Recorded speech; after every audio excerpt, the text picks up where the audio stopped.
Hi, this is Cami. Welcome back to Classics and Cats.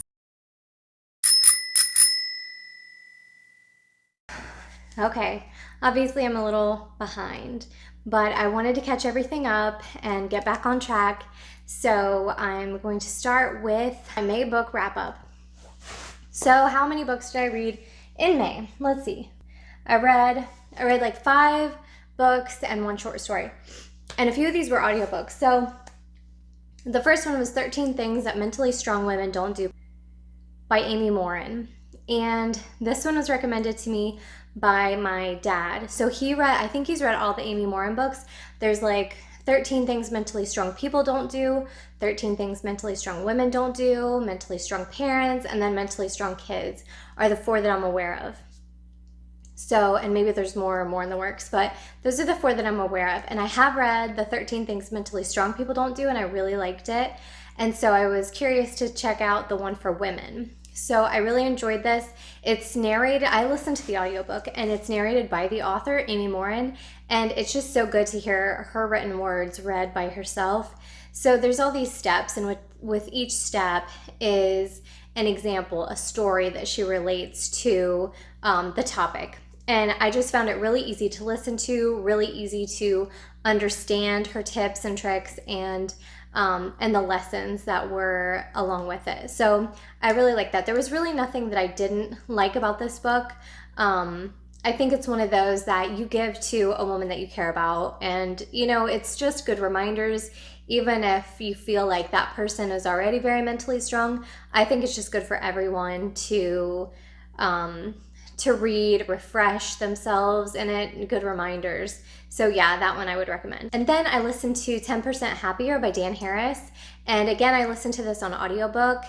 And I believe he also read it himself. So it's narrated by the author. And I got into this one because Dan Harris was a news anchor who had a panic attack live on television.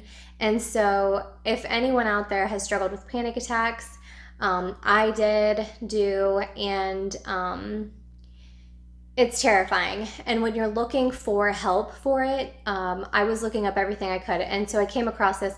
And one of the things that helps is hearing other people's experience, because panic attacks can manifest in different ways. Like your symptoms can manifest in different ways. Like when my panic attacks first started, it was my heart. My heart was racing so hard, pounding so hard. I was sitting in a meeting and I was literally checking my pulse because I was like, I'm having like a cardiac episode here. I did not know what was going on, what was happening. And, some people have, like, I get tingly too, upset stomach now. Like, I don't have the heart palpitations anymore. It's kind of like not progressed. Like, they're all equally terrifying, all the symptoms, but, there's just different things. So it helps to hear other people's experience and find someone that has similar experience to you and to see how they've worked through it or what techniques they've used to overcome their anxiety and panic attacks. So I wanted to listen to this audiobook because I thought it would be more about that, and it just wasn't. It really he just talked about himself, his story.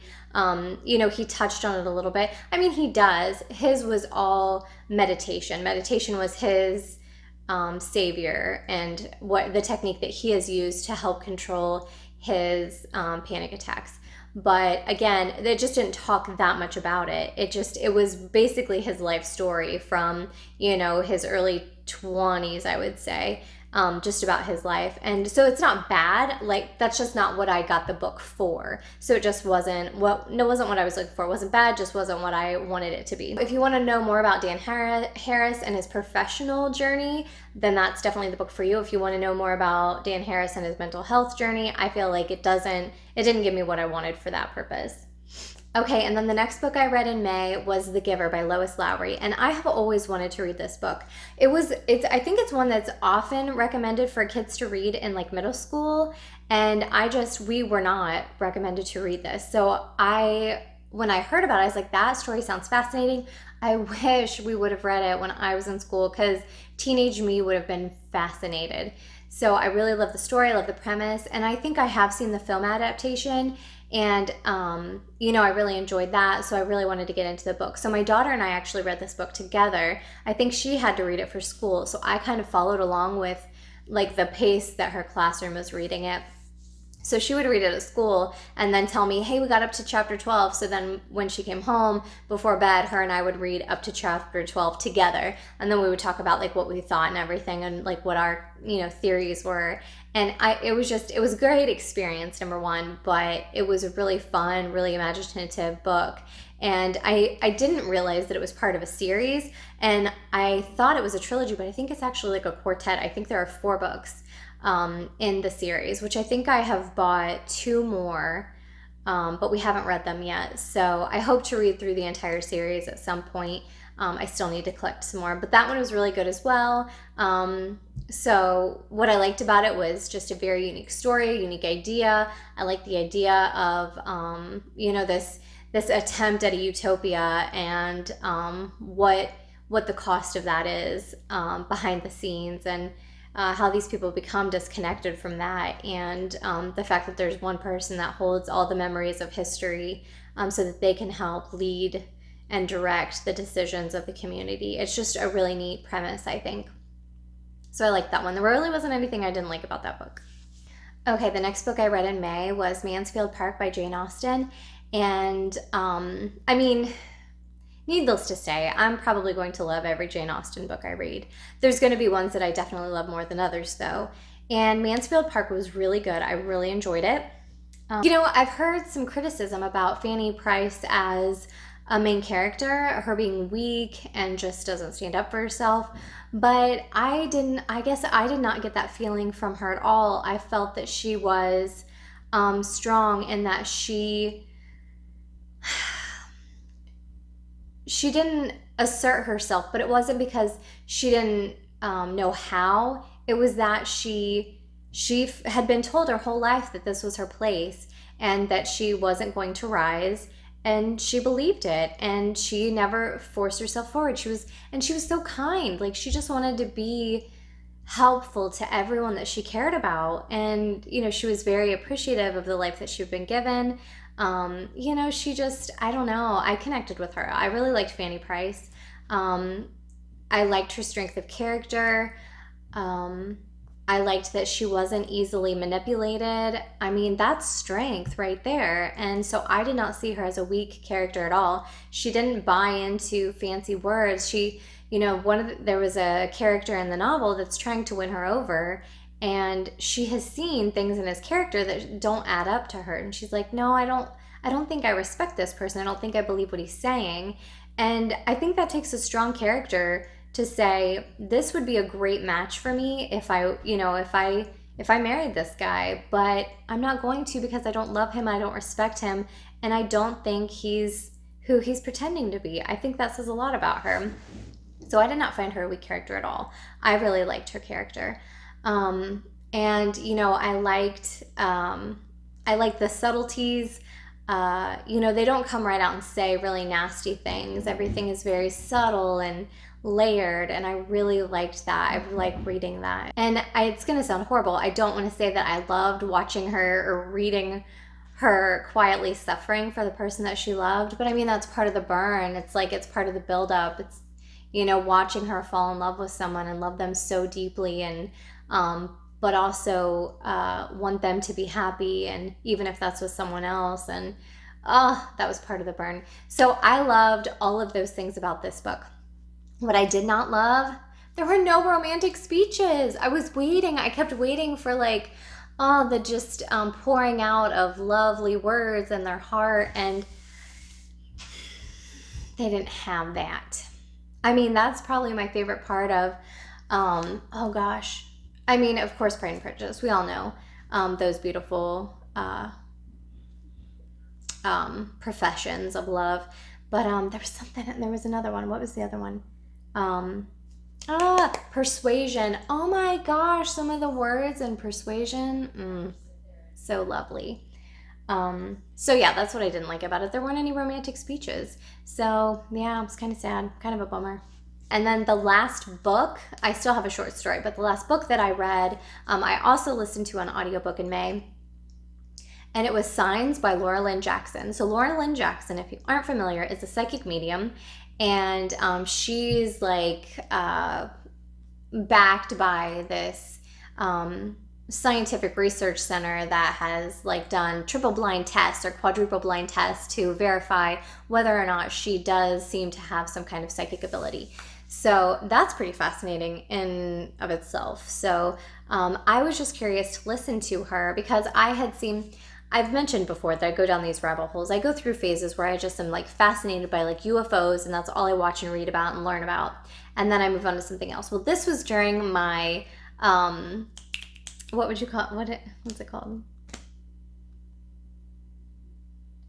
During my reincarnation phase. So I was watching some series where it was talking to children that had like past life experiences, and it was fascinating. And I'm pretty sure they brought up Laura Lynn Jackson in one of these or something. So that got me onto like, who's this Laura Lynn Jackson? So I looked her up, and she has a book. So I'm listening to her book, and basically what she's saying is that and whether you believe this or not, I just think it's fascinating to learn about. I just think there's so much out there with it we just can't possibly know or understand. So I want to hear as many theories as possible. So she says that when we die, like our spirit or our soul goes on, and there's no time, there's no dimension or like boundaries. You know what I mean? You can be anywhere at the same time. There's, it's just, we can't even wrap our head around it. But basically she's saying that our loved ones that have passed on are always around us. They're always with us.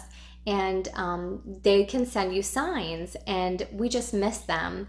And so she was saying, like, if you want to see this, all you have to do is, verbally say out loud or write down who you want to contact and what that sign would be. And she said, make it something complicated. She's like, don't just say, I want to find a penny on the ground, because there's pennies all over. So you're going to doubt that. You're going to be like, yeah, that could just be a coincidence. So she says, challenge it, make it difficult. So I'm listening to this. I got to tell you this personal story because it gives me goosebumps. And, sorry if it doesn't for you. But so I'm reading this book, and I'm like, I would really like to hear from my maternal grandpa. So I write down his name on a piece of paper, and I put Grandpa Earl. And then when I was a kid, I remember him always tinkering with cuckoo clocks. And he would have the parts and pieces like on a TV tray in front of him, and he would just be putting these together. And there were cuckoo clocks all over his rooms, and they would go off. And it was just such a beautiful memory. And I would give anything if I had one of his cuckoo clocks now, but I don't, sadly. And so I wanted to hear from Grandpa Earl, and I wanted my clue to be cuckoo clocks, because you just don't see them anymore. It's kind of different, right? So that was my clue, and I'm being deadly serious when I tell you this story.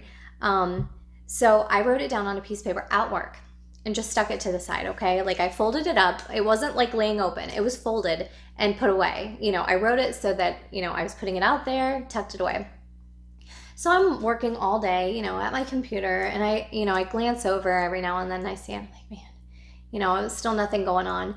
And then all of a sudden, I just get this overwhelming feeling, and I'm like, come on, Grandpa. You know what I mean? I was like, come on, give me my signal. And then the girls that, sit with me in our cube area, someone had walked over and was telling us a story. So I said that, like, come on, Grandpa. And I turn around, and they're telling a story.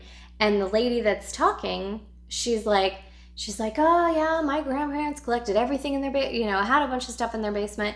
And she was like, I've never seen so many, and I forget what she said, like mason jar. It was something. And she was like, they had like hundreds of mason jars. She's like, who has that many mason jars? And she's like, and cuckoo clocks.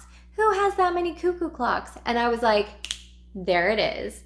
And it was just so, I smiled. You couldn't have wiped the smile off my face. I felt like Grandpa Earl that was his way of letting me know that, yep, I'm here.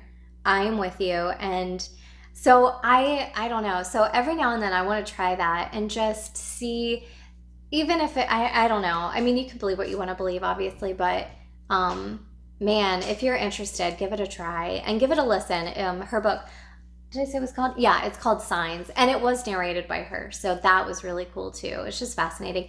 And I think she has a couple other books, but that's the one I read in May. Okay, and then my last book in May is a short story, and it was called The Egg by Andy Weir, which Andy Weir wrote The Martian, which he's kind of a newer author. I loved The Martian. It was so good. I loved that book. So I really wanted to hear about The Egg. Oh my gosh, one of the best short stories I've ever heard. And I listened to it on YouTube. I'll try to remember to link it down below.